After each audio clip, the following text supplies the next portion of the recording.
Subdit Jatanras Direktorat Reserse Kriminal Umum Polda Metro Jaya akhirnya membekuk seorang tersangka berinisial A yang menjadi otak pelaku jasa pembuatan ijazah palsu berbagai sekolah dan universitas ternama.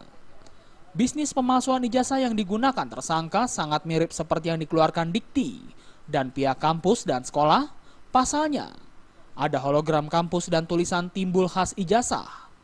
Tersangka A ditangkap di salah satu kios usaha rentalnya yang berkedok rental komputer di Jalan Salimba Raya Pramuka, Jakarta Timur 25 Mei lalu. Dalam menjalankan bisnis penipuannya, A tidak bergerak sendiri.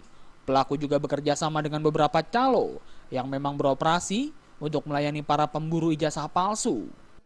Ini kita tangkap inisialnya adalah AS atau A, begitu. Ini ada dua alamat. Yang kedua yaitu dari wilayah Jakarta Timur di Cipayung.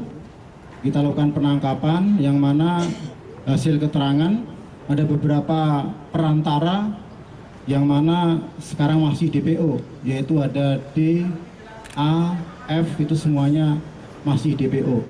Pelaku telah menjalani bisnis pemalsuan ijazah sejak 3 tahun yang lalu. Dan untuk satu ijazah palsu dihargai Rp500.000. Ijazah palsu ini modusnya ada calo, yang pasti ada calo cari customer atau customer cari calo. Calo ini yang dapat uang paling banyak. Kemudian calo memberi order kepada ini. Jadi kemarin kita tangkap dulu calo, memang betul kita tangkap 2 calo.